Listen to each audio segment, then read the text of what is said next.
a celebration of sorts. Another milestone reached. I guess the 150 is a milestone, isn't it? People do celebrate 150th anniversaries and things like that. So why not celebrate number 150? I want to thank Arthur Goldwag for coming on last week.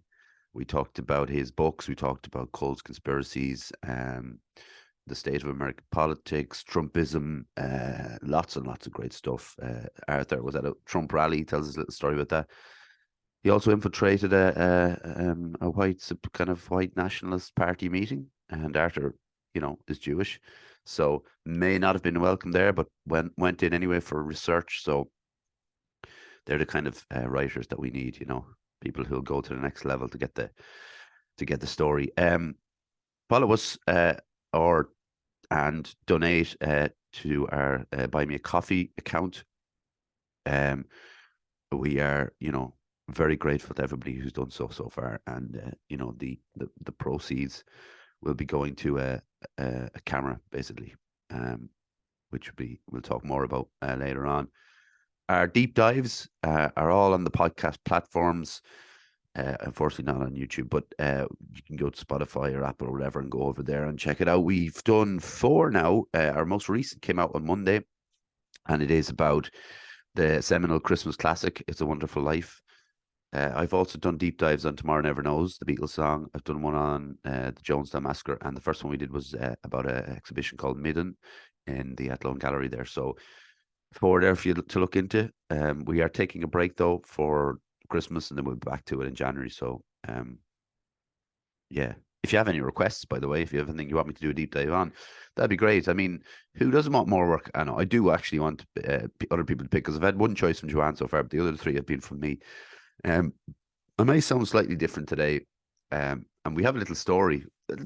Episode 150 has kind of taken on some sort of Lord of the Rings epic kind of journey so far. So this is Monday morning.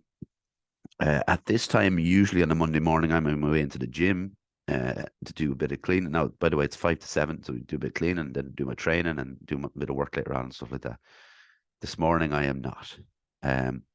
For those watching on YouTube, you might see I am wearing a dressing gown over my hoodie. A dressing gown was too small for my housemate Anne, so she gave it to me. It came in this hamper thing. It's too small for me as well, so it's made for a tall person with very short arms. And but to be honest, you can probably hear my voice. I have a bit of a cold. I have a bit of a chesty cough as well. It's just kind of one of those ones that hurts when you cough, a whooping cough, I would say. I know, but it's not a man flu. Before anyone says that, I'm just saying it's a cold. All right, just relax. But yeah, it's a cold. So yesterday I sat down at this hour, around about this hour, and I recorded the deep dive on It's a Wonderful Life. I took a little bit of a break, had something to eat, and came back up to record this podcast episode. I was 20 minutes into the episode, and I realized I had zoned out a couple of times and completely lost the run of what I was talking about. So I just hit stop. I said, right, I have to start again, which is a bit annoying, obviously, but I had to do it because it was just shambles. So I went downstairs because I was feeling like kind of sleepy and dopey and all that. And I had some biscuits. I thought a bit of sugar will get into me, I'll be flying. So I came back up, and the same thing happened, but maybe not as bad. But there was one point in the podcast where I said something like, it was something like I have to get the book. We'll say I said that right. I said I have to get the book and the card. Now, and the card didn't mean anything. Like, it just kind of came out of me. I was kind of zonking out a little bit. I was obviously quite tired. I've been sleeping as well as I normally would with the cold, and I'm on medication for it and stuff, which I don't take the caffeine one because caffeine doesn't help my situation at all with anxiety. I can drink tea, but the other day I just foolishly I got a lovely box of protein, My Protein, the website, and like a gift set, and there was a pre-workout thing in it. And I never had pre-workout at all before, so I said I'll try this before I start training. Stuck it into a bit of water, and all of a sudden, new worlds opened up, and I wouldn't shut up talking. But I didn't feel right. Yeah, so that was the extra caffeine, and that's why I don't take caffeine in my tablets. So I'm on these other tablets, which are not, there's no caffeine in them, but they do kind of zonk you. So I have taken 2 I didn't want to take them before the podcast, but to be honest, I needed to take something. So let's hope it's held together for take 3. But that was the problem. Like all day I spent thinking about, will I put that out? I had sent it off to John. I put it in the anchor episode list, so it was all set to go on Wednesday or today when you're listening to it. And I kind of lay there on it, and I thought, this is a shambles. I can't. Like, I know what I was thinking. Like, well, I'm not wrecking someone else's episode. It's just me doing it. But it was an absolute shambles. So it would have been funny to put it out just to see if anybody caught on to the fact that I said and card completely out of randomly, completely out of the blue. But look, we, it'd be it'd be bad of me to put out like bad content, just even though I know it's bad content. I was sitting down last night watching the TV going, that's dreadful. So I shouldn't be doing that. So I decided, let's record it again. It is our 150th episode, so we got to do it right. I was talking to someone the other day, and I mentioned it was recording the 150th episode, and they said to me like, God, do you realize like that's how many hours that is sitting in front of the microphone, but also like people, not all the time. There's been a good few solo episodes forced and then chosen, but talking to all these people that you most of them you didn't know from Adam like before, and you don't realize until someone says it. Like it's a weird thing. My mom says it a lot, and my dad said it to me the other day, like, to be proud of it, and like I am, obviously. But it's that kind of goes off into the background, and it's like you have to dig a little deeper to find it again, where you should try and keep it front and center so you are aware of what you're doing and how far you've come and all this kind of stuff. So, it felt right to do the 150th episode on my own and just have a little bit of chat because it's coming up to Christmas as well. I want to talk a bit about that. Also, it's hard to get guests around Christmas. I know you might find that hard to believe. Now, in saying that, we do have a guest lined up for next week, thankfully. And then the week after, we'll see. Like, I might do a solo one on my own. Not just a kind of ramble like today's one, but a little bit more thought of and on a couple of different subjects or whatever. But I'm going to mute the mic for 1 second. I can find the mute button. Excuse me. Muted the mic, but everybody saw that in camera. I just blew my nose. I just didn't want you to hear it. I hope I don't cough because it sounds like, oh God, it sounds dreadful. Yeah, with Christmas approaching, I thought to myself, well, it'd be fun to do a little bit, not too much, but just a little bit of chat about Christmas memories. And it'd be interesting to,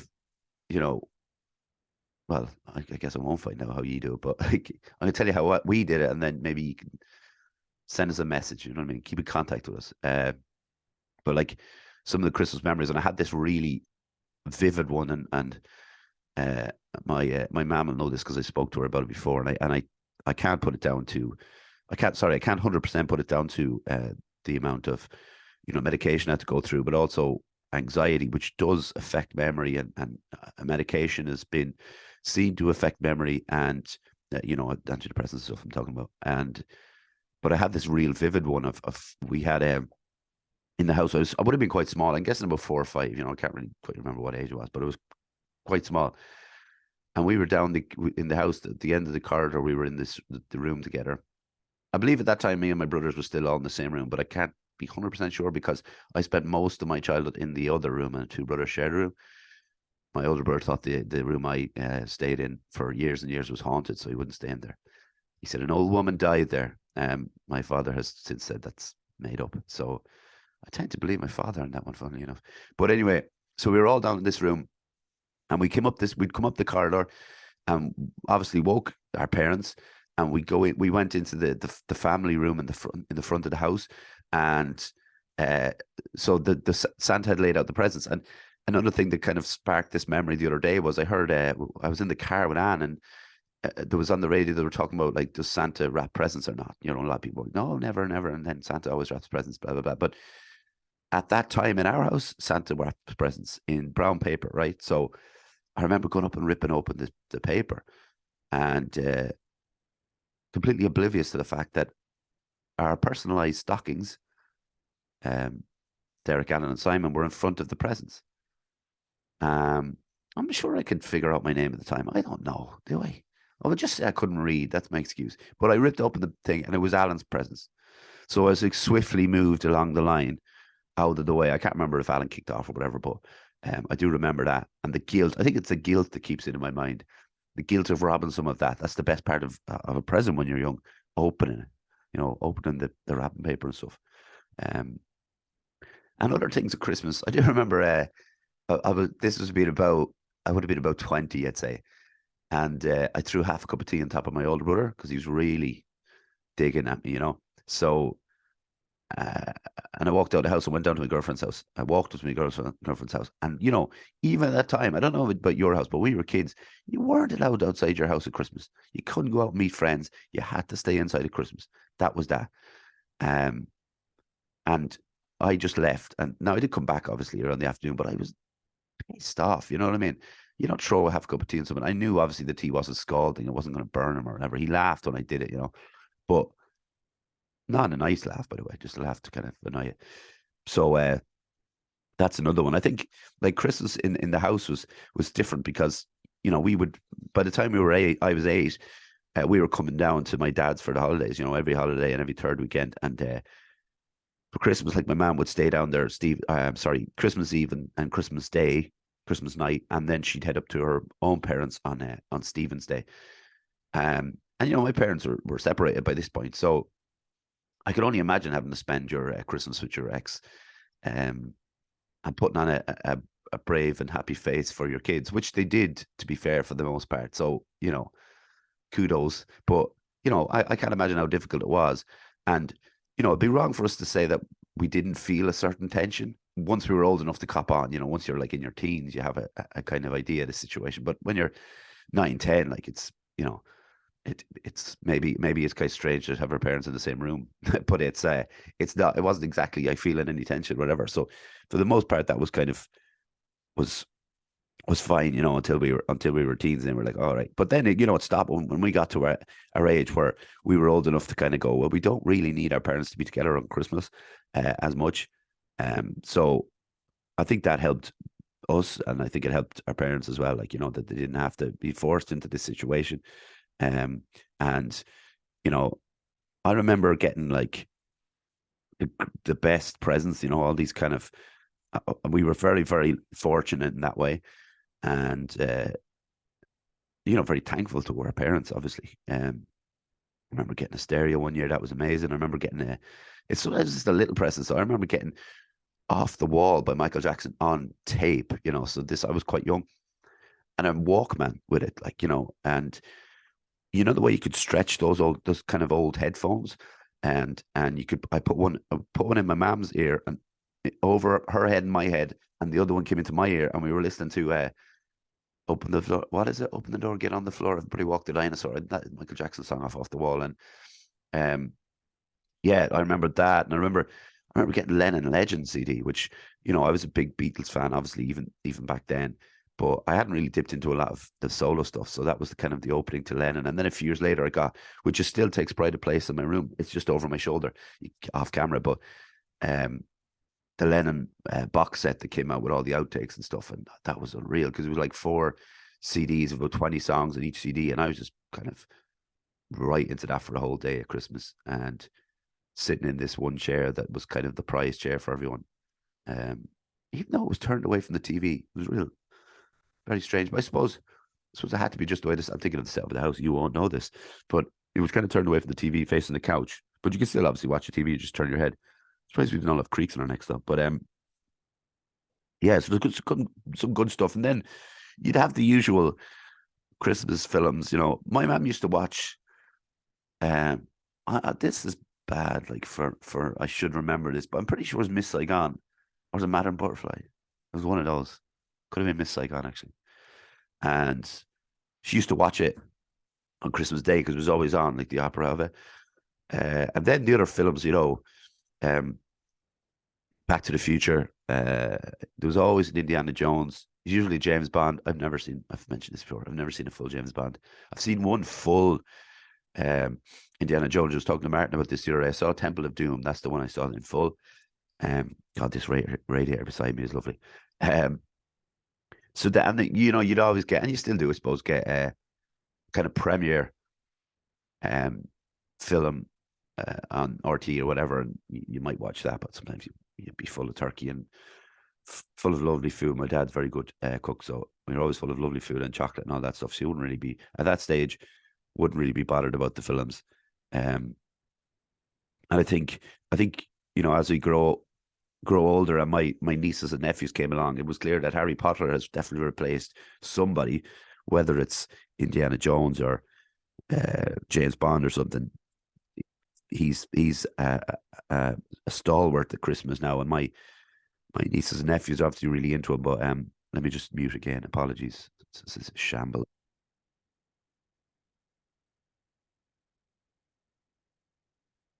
You always have to check if there's tissue on your face afterwards, because beards can catch them a bit.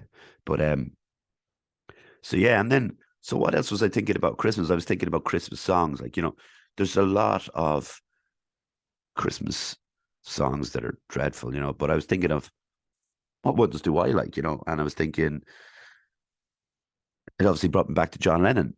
Happy Christmas, War is over. Um, I kind of like it more for the Harlem Gospel Choir, the kids choir that comes in at the end.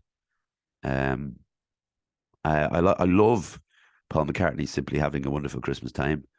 It's very, very cheesy in the kind of Moog synthesizer. I think they use a Moog in that because Linda McCartney, when she was in Wings and with Paul McCartney as a solo artist, I think she used the Moog synthesizer an awful lot. So I think it's a Moog she uses in it, which I've spoken about before as the Beatles kind of came about at around the time of Abbey Road. Um, my Jonah Louie, that one, you know, which was a home for Christmas. Oh, that didn't sound great, but you know the one. And Pipes of Peace. The video was about the you know the moment in World War I when on Christmas Day the Germans played the English in football on the battlefield. So I that was uh, that was maybe I think Pipes of Peace would like it's Christmas number one and all that. I'm sure it was. Um, but yeah, that's a really good song too. But my favorite Christmas song, actually, I want to mention Elton John "Step Into Christmas," a very underplayed Christmas song. Unless you're knocking around the music channels on TV, it'll come on quite a bit. But Elton mugging it to the camera and that he loves it. I think he's got a Watford badge on the top of the piano or something. Can't remember. But he was chairman of Watford at that time. But my favorite is the Pretenders. 2,000 miles. I call it 3,000 miles sometimes. Is it called 3,000 miles? Oh come! Oh no! Have I completely lied? But yeah, it's I don't know. There's just something real simple about it, and um, it is 2,000 miles. It's something really simple about that kind of guitar piece. You know, those chords knit together and stuff. And Chrissy Hines' voice is really great now. I don't know a lot about the Pretenders, but I like Brass in the Pocket and stuff like that. But that in particular is a standout for me. And then there's the kind of ones that were dragged into Christmas. You know, East 17, Stay Another Day. They put the little bells on in the background. It has nothing to do with Christmas, but they put the bells on in the background, make it sound a little Christmassy. And then they dressed up in parkas, I think. Um, but yeah, it got to Christmas number one, so now it's like showing on Christmas shows, like you know, on those music channels that I mentioned, they'd be showing on those as a Christmas song. Now, Only You is another one because it was originally by Yazoo, and then the Flying Pickets did like an a cappella version. I'm pretty sure it was a cappella, um, and that got to Christmas number one. And now in a Christmas ad, it's out now at the moment on a Christmas ad. It's sung by someone else, but a different version of it. And a lot of the time, it seems that the John Lewis songs that they choose on the Christmas ads seem to fall into the category Christmas song, like Lily Allen doing "Somewhere Only We Know." And what was the other one last year?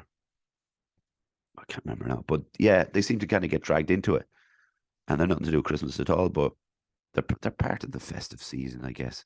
But of course, I did forget to mention, and I heard this for the first time the other day this year.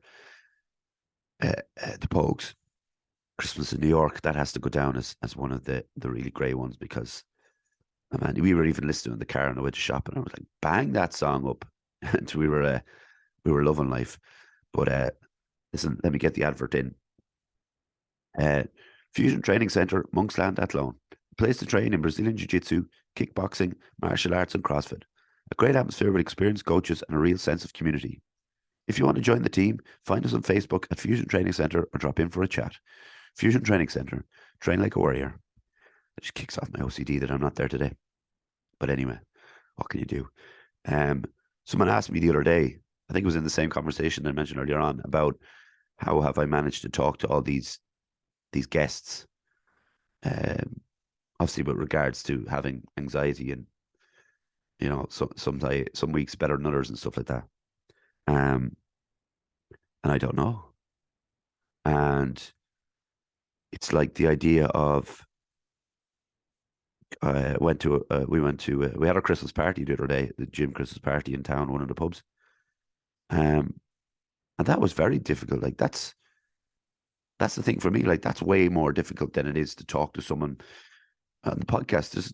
Because in the podcast you're focused on something, like there's someone, I guess, coming on where they have something that I'd like to talk to about, and they have the knowledge of it. So it's very easy to get a conversation kind of going. There is a bit of awkwardness as soon as they come up on the screen, and I have to do well, hi, I'm Derek. Thanks very much for doing this, all that, But again, that's a helpful kind of thing, that you almost have a script in that part to follow, to thank them for coming on. This is what we want to do. Have you got any questions for me? Blah, blah, blah. But like out the other night, and I see all these people like most days of the week. But once you're past the kind of the initial, what's the story? God, it's loud in here, which was ridiculously loud. I was sitting in between. So I wasn't in where everybody was dancing, which comes in no surprise to anyone. But I was outside, kind of in the bar area, say. And the Netherlands match was on. And of course, half the people came out of the disco area, to watch the penalty show, and then they went off again. So I stayed put. The problem was, like, in my left ear I had the disco going mad. In my right ear I had a guitar player down the other end of the pub, and I swear after every song, I swear he was turning it up. So I set a target that 11 o'clock I would make my exit, my very Irish exit, and or it's an Irish goodbye, isn't it? Whatever. And so I was talking to someone on my left, someone on my right, and kind of, I can't even remember what we were talking about, but we were just chatting away, whatever. At that stage, I was comfortable, but up until then, I was walking amongst people who saying hello to and all that, but I was kind of, conversation was drying up, so I said I'd kind of remove myself from this situation. And my anxiety is very high as well in those situations. So, to get to a place where I could have a seat and I'm in a fixed area, it does relax me. Now, if I was in an area where everybody was walking by, so every so often people would stop and have a chat, which was cool. Like, but I was starting to get a sore throat, but I could feel it that day in the gym. But I was starting to get it, and the more I talked, the less people could hear me. My voice was kind of going, and I think it got to 11:15, and I thought, right, I think it's time to, because it was getting messy in there where everyone was dancing. I knew that if I got it back in there, the tricky part was to remove the 4 or 5 coats that were on top of my coat, because I had mine on the bottom, of course, without being noticed. My jacket's mustard, so I mean it stands out. But I got it. Martin caught me at the bar on my way, actually, but he decided to get me it's a stand. He took my back from standing positions, as a kind of a wrestler term, I suppose. And he wouldn't kind of let go. So I was thinking, come on. And he's like, you have to tap. And I said, I'm not going to tap to that. Like, I have some pride. About 30 seconds later, I did tap. But then he kept shaking my hand, and he was doing it to wind me up as usual, But I got out. I eventually escaped, walked up the road, got a taxi. Greatest taxi ride of my life, by the way. The man, taxi driver, Didn't talk. I didn't talk. I was free. I was going home to bed, and it was glorious. Um, but yeah, that's tough. Like talking to people when there's no script in front of you, especially in high stress situations where things are loud and lights are shining. And none of that is in my life anymore. That's not been in my life for 12 years. 13 years maybe. Whereas going out to loud music, at the best of times, I lose my voice after an hour trying to talk over loud music. My vocal cords are weak now. Um, but the lights flashing, people dancing, grabbing at you, yeah, there, that kind of stuff. I don't know what's going on. I'm trying to hang in there for dear life, really. Um, it sounds like I'm bitching actually, but to be fair, it was enjoyable, and like it's good to see people having a good time. Someone tried to beckon me on the dance floor. I politely declined. It wasn't them. It was purely me not wanting to get on the dance for a dance. I'm sober, by the way. I'm in the pub sober. Everybody else is having a few drinks. It's easy to dance when you've got a bit of Dutch courage, or you just love dancing. Um, so there's that, yeah. And there's kind of another thing I want to touch on is kind of, you know, I try to not beat myself up about that now. Um, uh, I'm an older person now. I'm not in my mid 20s where those kind of fears and anxieties of talking to people and all that, and I have to get out there early. And maybe when I was in my 20s, I'd have that fear of missing out, and I would have stuck around and been unhappy in the pub, and maybe gone to the nightclub with them and been unhappy there. And you have the FOMO, isn't it? Where I would just thinking, oh, what if I miss? What if something mad happens? What's mad going to happen? It's a Christmas party. Unless you do something mad, everything else got nothing to do with you. So I got like that's gone. So my confidence isn't shot by feeling like that anymore. That's just part of it. I don't have to go that often. We probably have two party Christmas nights. We'll probably have two party nights a week. A week. Oh God. So don't let's not have to take this take away as well and do take four.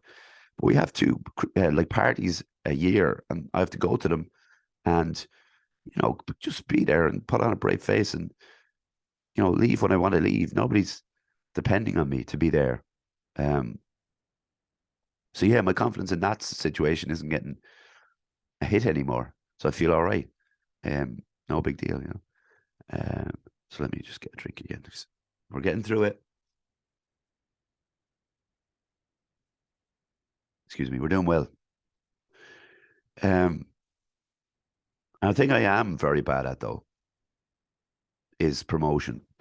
And this is one thing I want to work on in the new year because look, I put the same posts up and people see the same post, whether it's, the identical post for the podcast, but with a different guest name. Hang on one second.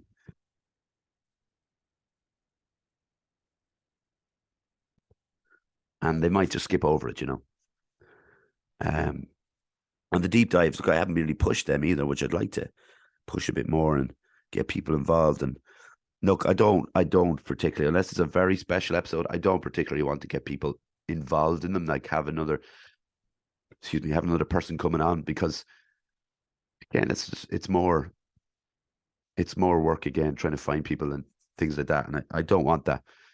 I want to just do them for myself and do a few in a series and then give it up for a few months and go back in. It's just a little something different for me. And there is a bit of work to them as well. Not so much for this week's one because I've seen It's a Wonderful Life like 4 times and I watched it again recently and I know it back to front. So that's not a problem. But for some of them, I have to do a bit more work, watch a documentary, read a book, whatever.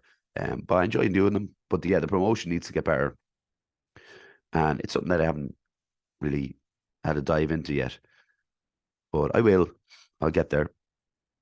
Um, you know, I wonder is anybody else thinking about because that's part of it.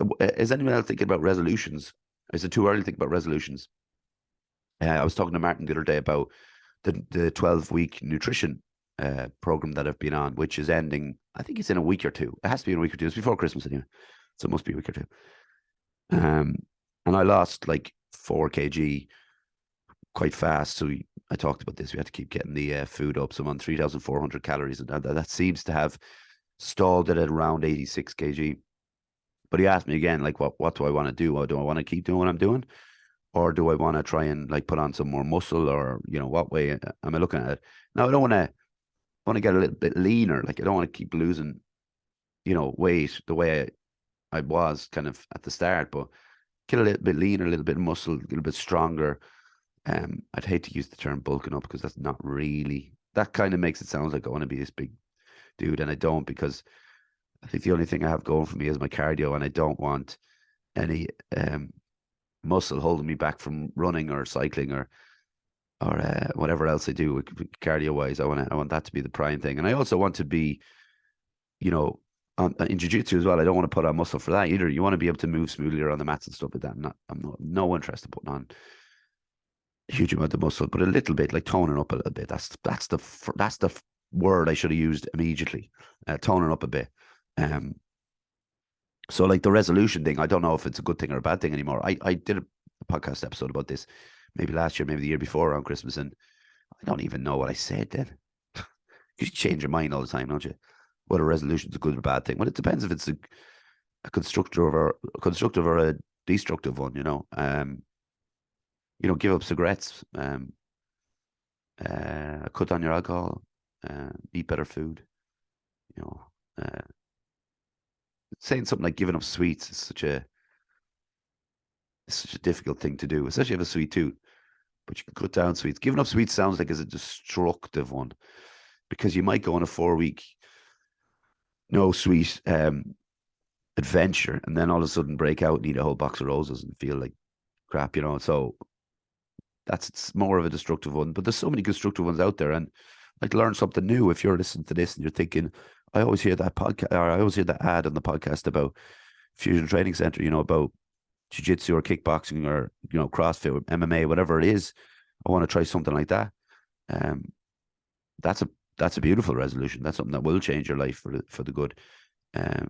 Get fitter, meet new people, make new friends. It's all perfect stuff, and I can honestly say it's a great bunch of people in there. I was going to say at the moment, but it's all the time. It's a great bunch of people in there, and great coaches, including me. No, but like I'm doing the women's jiu-jitsu. I do some CrossFit classes, teach them, and I do a jiu-jitsu class in the evening as well. So on a Wednesday evening, and again, that's perfect for my confidence, to increase my confidence at the start. It's the idea of imposter syndrome. What am I doing here? Like, are you sure Martin made the right choice here? All that kind of stuff.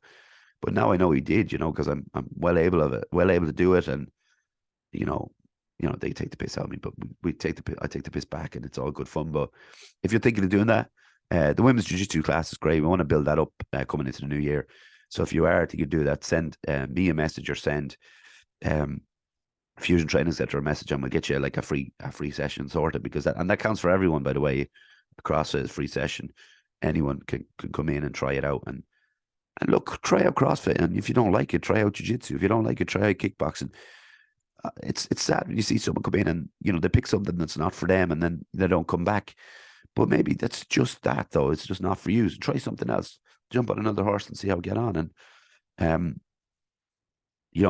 that's what I did, really. I got in there, started jiu-jitsu, did it for about a year before I even thought of doing CrossFit. And I was always looking over at them, and I thought I'd give that a go. And then I got really into that, and they became a coach and all that. So it all ties in well. So if you are thinking of doing something new for a resolution, I didn't, by the way, that I wasn't asked to do that. I was purely out of soundness that I did another ad for Fusion there. All right. So if Martin's listening to that, purely out of soundness. But I'm looking at my monitor here. It's -2 and fog, and I dread looking out that window. But it's funny. Yesterday, the ice or the frost or whatever on the back Velux windows in my rooms, the ice didn't leave at all. The sun went around the other side, obviously, so there was no defrosting of those windows. So, and it's probably going to be the same today. But I'm staying warm in my dressing gown. Is there a make on this? Actually, no, there's no make on this.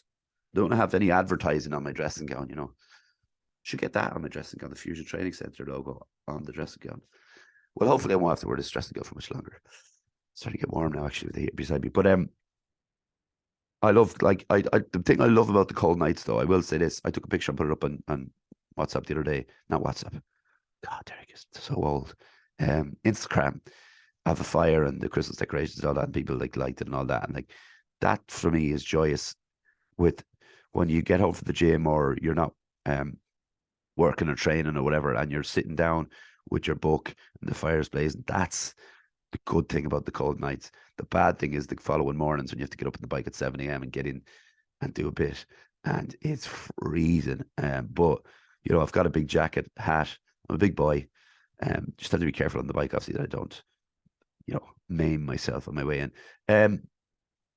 Another thing I'd like to ask, and I'm always asking this, I suppose, but it's important for a podcast in general, not just my own podcast, is it's interaction. I'm not many people have approached me to come on the podcast. To be honest, it's kind of awkward because, it's good, like people want to be on the podcast, but at the same time, there has to be an in for me. There has to be something that I can grasp onto, so I have people on it. But we would like people to reach out to us and have a chat with us and see what they like about the podcast, what they don't like about the podcast. So we could have some sort of chat, and figure things out, because it's very important to learn. With my jiu-jitsu class, someone said that the warm-ups weren't long enough. So I thought to myself, right, and this was recently, I said, from next Wednesday, we're going to do a much longer warm-up. So 10 minutes to a warm-up. So that's a positive, thing for people to come up and tell me you should change this. And I think, well, yeah, that makes a lot of sense. For, it's all right for 16-year-olds there. They don't have to bother warming up. But for people my age and above, or just below, that, warm-ups are very, very important, obviously. It doesn't matter who you listen to on the internet, all right? Just warm up. There's people on the internet saying, you don't have to warm up, you don't have to warm down, just warm up. But yeah, not going to do you any harm. So yeah, so the interaction with the listeners would be beautiful.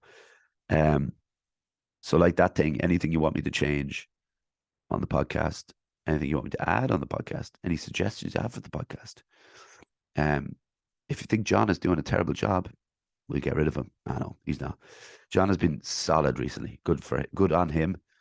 I know he's a busy man, but he's been solid. I forget that I'm on camera here because yesterday's one. It's a mess, isn't it? But yesterday I for the deep dives I'm not. So I'm just looking down at the page here. It's like there's no interaction with the camera whatsoever. Okay, I'll look into the camera now. But excuse me. There you go. There's the whooping cough. But I'm sorry I didn't look into the camera enough. Here, watch. I'm going to do this because sometimes I need to take the still off the podcast to put it up, and there's my still. Looking into the camera and smiling. I'll find that we're around the 48 minute. I can put that as a photo. You see, I didn't think of that before. I've thought of it now. Listen, I've rambled enough, I think. The worst thing for you is yesterday's episode that I recorded was only a half an hour. You had to listen to me today for about 50 minutes. And I can only apologize for that. Unless you like listening to my voice the way it is now. It might be, this is like full circle. When I did the first episode, if you go back to the first episode, I had a head cold. And I still annoys me that I said one of the first things I said is I sound like James Mason. James Mason doesn't sound like this at all. He's got a real posh voice. I was trying to think of someone who was kind of suave and stuff, who had a deep voice. Who's like Sam Rockwell? No, well, maybe. Oh, your man. I'm not going to remember his name now. That's terrible. He was nominated for an Oscar for A Star Is Born. He has a big mustache. He was in The Big Lebowski. Oh, what is his name? You'll all know him though. But I'm going to put A Star Is Born into Wikipedia. All right, I need to find out what his name is. His name is Sam Elliott. That's who I should have thought of. Sam Elliott. That's his voice I have. Just don't have that big white mustache. Mine is quite light and almost like gingery and this lighty. But in case if I get to say it next week when I have a guest on. Happy Christmas, everyone. Here's to another year of episodes and meeting good people and listening to interesting people tell us about their lives and what they like to do. You're all a wonderful bunch of people. Thanks to John Francis for all his work and putting up with my little digs now and again. I want to thank my mum, my dad, my granddad, Jaron Calvin. If you're watching this on YouTube and you haven't done so already, can you hit the subscribe button? That helps an awful lot with the algorithm getting us out there. Follow us on Instagram, Facebook, Twitter, and the podcast platforms we're on are Spotify, Apple Anchor, Google Podcasts, etc. Thank you so much for listening. We will see you next week with a guest, and my voice will be back to its average best. Have a lovely week. Take care of yourselves. Bye.